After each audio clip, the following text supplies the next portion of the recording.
Hospitals across Canada are warning that the surge in respiratory virus cases is straining emergency rooms.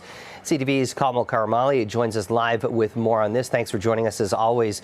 So I'm curious, what are we seeing right now at emergency rooms, and are the wait times getting worse? Good morning, Jamie. Yeah, the long and short of it is yes, and ER doctors say they have been warning about this peak and this perfect storm that was set to hit this holiday season, and now we are just at the cusp of hitting that peak. We know that the big three respiratory illnesses, that's RSV, COVID-19, and the flu, have really amalgamated to create this perfect storm and create a lot of stress on hospitals across the country, sending primarily children and seniors to the ER. Now, just to give you a snapshot of some of the instances across the country, we know in Western Canada, healthcare professionals there say they're seeing a spike in babies and children coming in with respiratory virus symptoms, and that's resulted in some hospitals saying they're bursting at the seams. In Edmonton, for example, their children's hospital, they're seeing some patients and assessing some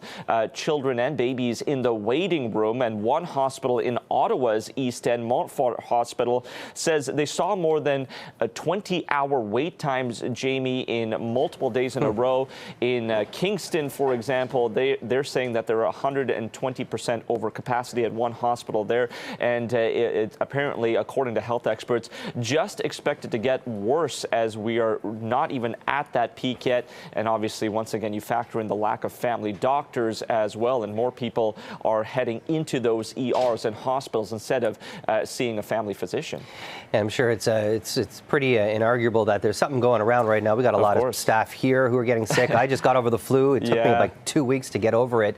But I'm curious, what are some of the warnings and advice that healthcare professionals have for individuals, especially as we head into the holiday season? Families are getting together. What's the advice? Yeah, that's right. I mean, not just families, but as you mentioned there at CP24, here in our own Agent Court newsroom, plenty of people out sick. We're all backfilling for one another. So you're definitely seeing the anecdotal evidence of whatever's going around really hitting a lot of people hard. But the advice from healthcare professionals is that if your symptoms are minor or manageable, to not add more stress to the hospitals by going into the ER. Maybe unnecessarily. Only go if you really feel like you're dealing with something that is no longer manageable and you're concerned about where it's headed. Obviously, reiterating that same message over and over, Jamie, of getting that flu and COVID-19 vaccine if you can. And now, for the first time, we're also seeing a vaccine for RSV, although the caveat is that it is only available for people 60 and over, and it does